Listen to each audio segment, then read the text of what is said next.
Assalamualaikum warahmatullahi wabarakatuh. Baiklah, saya akan menjelaskan tentang pengembangan konsep pedagogi kritis dalam pendidikan yang disusun oleh kelompok 6 yang beranggotakan Eliza, Ilmi Alpinayanti, dan saya sendiri, Sony Juwita Peratiwi. Baiklah, untuk slide pertama yaitu pengenalan konsep. Masalah pendidikan merupakan masalah yang sangat penting dan tidak bisa dipisahkan dari seluruh rangkaian kehidupan manusia. Kebanyakan manusia memandang pendidikan sebagai sebuah kegiatan mulia yang akan mengarahkan manusia pada nilai-nilai yang memanusiakan. Pandangan bahwa pendidikan sebagai kegiatan yang sangat sakral dan mulia telah lama, yaitu diyakini oleh manusia, namun di dekade 70-an. Dua orang tokoh pendidikan yaitu Paul Freire dan Ivan Illich melontarkan kritik yang sangat mendasar tentang asumsi tersebut. Mereka menyadarkan bahwa banyak orang pendidikan yang selama ini disakralkan dan diyakini mengandung nilai-nilai kebajikan tersebut ternyata mengandung penindasan.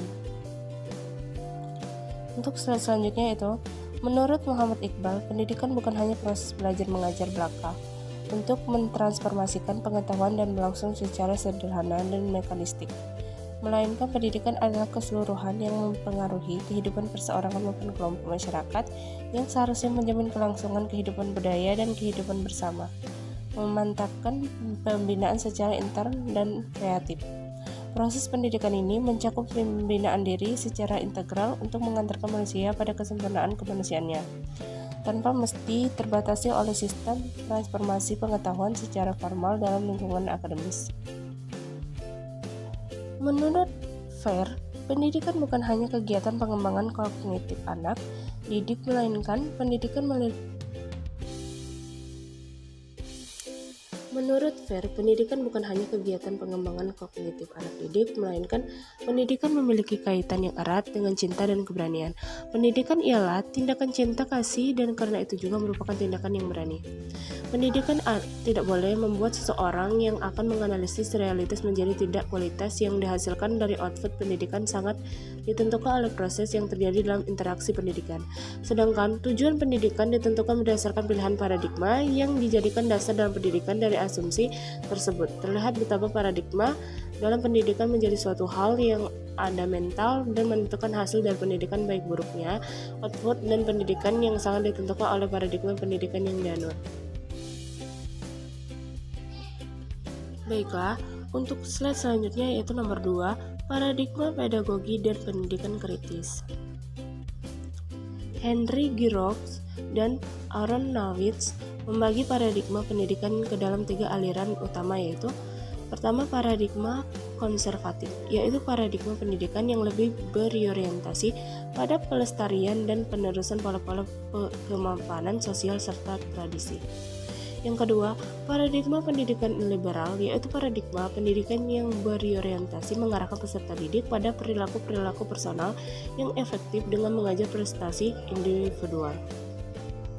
Yang ketiga, paradigma pendidikan kritis, yaitu paradigma pendidikan yang menganut bahwa pendidikan adalah diorientasikan pada refleksi kritis terhadap sistem dan struktur sosial yang menyebabkan terjadinya berbagai ketimpangan. Yang pertama, pengertian pendidikan kritis. Dalam dunia pendidikan di era sekitar tahun 1960-an, muncul pemikir pendidikan yang mengusung teori pendidikan kritis. Teori pendidikan kritis pada dasarnya sangat dipengaruhi oleh teori kritis yang dibangun dalam ranah ilmu-ilmu sosial dan persiapan oleh kalangan mazhab Frankfurt. Sebagaimana kita tahu, teori kritis adalah teori yang digagas sekitar tahun 1920-an untuk mengkritik paradigma positivis yang mereduksi paradigma dan metode ilmu-ilmu sosial ke arah paradigma dan metode yang dipakai dalam ilmu-ilmu alam. Paradigma pendidikan kritis merupakan sebuah wacana, tanding, dan teori kritik terhadap paradigma pendidikan yang sudah ada sebelumnya, yaitu paradigma pendidikan konservatif dan paradigma pendidikan liberal. Mansur Faki mendefinisikan paradigma pendidikan kritis adalah paradigma pendidikan yang mengarahkan pendidikan untuk melakukan refleksi kritis terhadap ideologi dominan ke arah transformasi sosial. Pendidikan kritis adalah pendidikan yang berusaha menciptakan peluang untuk mengidentifikasi dan menganalisis segala potensi yang dimiliki oleh peserta didik secara bebas dan kritis. Untuk mewujudkan proses transformasi sosial, paradigma pendidikan kritis adalah paradigma pendidikan yang menerapkan pola kritis, kreatif, dan aktif kepada para peserta didik dalam menempuh proses pembelajaran. Pembahasan masyarakat dalam pandangan Freire tidak saja berarti kebebasan masyarakat dari aspek material, seperti kecukupan dan pangan, sandang, papan, dan kesehatan saja, melainkan terbukanya ruang kebebasan pada wilayah spiritual, ideologi sosial, kultural, politik, dan lainnya sebagainya. Dikatakan oleh rakyat tidak saja memerlukan kebebasan dari realistis diri dan dunianya, serta bebas untuk bercita-cita tentang masa depan diri dari dunianya. Salah satu seorang pegagas teori pendidikan teoritis sering menyebutkan paradigma pendidikan kritis dengan nama pendidikan humanis atau pendidikan yang membebaskan. Pendidikan kritis adalah pendidikan yang mengarahkan para peserta didik pada pengenalan akan realistis kemanusiaan, realitas alam semesta, dan realitas dirinya sendiri secara holistik, kritis, dan radikal. Ketiga, karakteristik pedagogik dan pendidikan kritis. Karakteristik pedagogi kritis menurut Paulo Freire, karakteristik paradigma pendidikan kritis adalah pendidikan yang senantiasa berorientasi pada penyelesaian masalah yang terjadi sesuai dengan konteks zaman. Pendidikan kritis mengarahkan peserta didik untuk berani membicarakan masalah-masalah yang terjadi dalam lingkungannya, serta berani untuk turun tangan langsung dalam menyelesaikan permasalahan tersebut.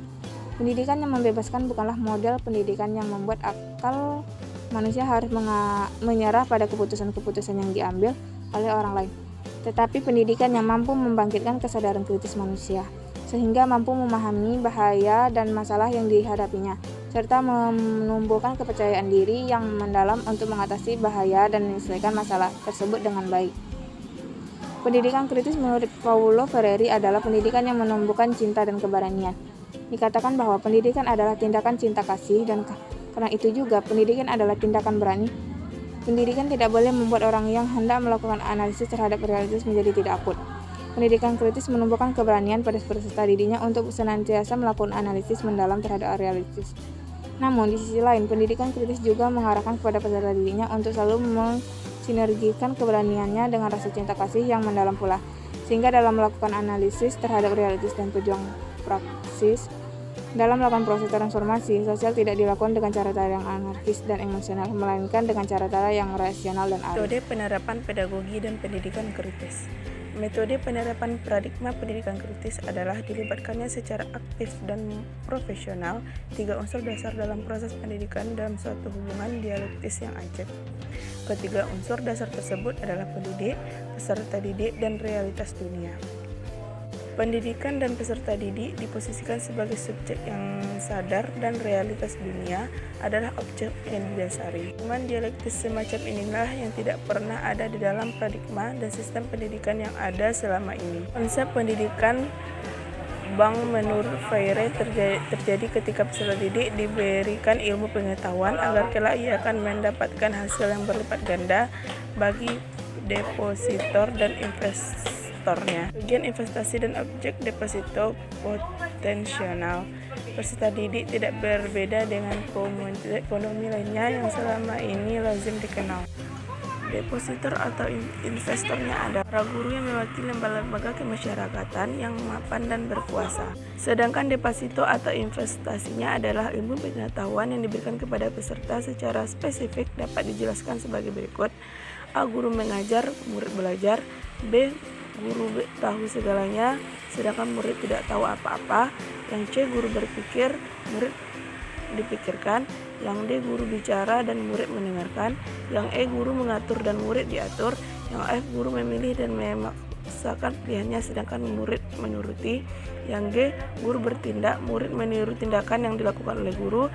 Yang H. Guru memilih apa yang diajarkan kepada muridnya sedangkan murid menyesuaikan dengan apa yang diajarkan oleh gurunya. Yang I. Guru mengacukan wewenang ilmu pengetahuan dengan wewenang profesionalisme dan mempertentangkannya dengan kebebasan murid-muridnya. Dan J. Guru adalah subjek proses belajar sedangkan murid adalah objeknya. Mulyasa menyebutkan sedikitnya ada 7 kesalahan yang sering dilakukan oleh guru dalam proses pembelajaran. Di antara 7 kesalahan yang sering dilakukan oleh guru tersebut ialah yang A. Mengambil jalan pintas dalam pembelajaran, yang B. Menunggu peserta didik berperilaku negatif, C. Menggunakan destruktif disiplin, D. Mengabaikan perbedaan peserta didik, E. Merasa diri paling pandai, F. Tidak adil atau diskriminatif, G. Penasihat peserta didik. Konsep pendidikan kritis sebenarnya ditunjukkan kepada peserta didik yang diharapkan dapat berpikir secara aktif, kritis, dan kreatif. Ada 3 konsep supaya memenuhi standar interaksi secara menyeluruh, yaitu A. Pendidikan harus membebaskan. Artinya, sebuah pendidikan tidak boleh dipaksa karena siswa memiliki kemampuan masing-masing dalam mengaplikasikan bakat. B. Pendidikan memiliki akses yang sama terhadap peserta didik. Artinya, seorang pendidik tidak diperkenalkan untuk membeda-bedakan antara peserta didik yang satu dengan yang lainnya. Seorang pendidik harus berlaku adil kepada semua peserta didik. Yang C. Pendidikan mampu memberikan ruang interaksi. Artinya, sebuah lembaga harus mampu mendirikan sebuah ruang interaksi yang memadai, bisa berupa kelas atau ruangan untuk belajar agar peserta didik mampu berinteraksi secara nyaman. Pendidikan kritis adalah sebuah bentuk pedagogi yang dikerjakan secara bersama, secara keseluruhan, seperti perjuangan untuk merebut kembali kemanusiaan. Bebaskan diri dari segala belenggu yang bersifat menindas merupakan keinginan dari pendidik kritis tersebut.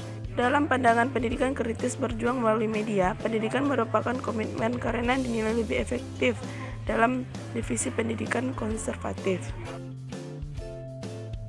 Baiklah, dapat disimpulkan yaitu pola penerapan pendidikan kritis disebutkan oleh Fehr dengan istilah konsep pendidikan bank atau banking concept of education. Kesetaraan dan keadilan manusia dari berbagai bidang dalam kehidupan bermasyarakat telah menjadi motivasi kuat dalam hal pentingnya mewujudkan pendidikan sebagai media transformasi sosial. Dengan memperhatikan segala aspek tersebut, menjadikan ekosistem di dalam lingkup sekolah akan bisa terbentuk sebuah area produksi budaya.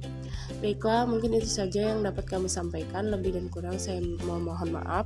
Saya akhiri, wabillahi taufiq wal hidayah. Wassalamualaikum warahmatullahi wabarakatuh. Terima kasih.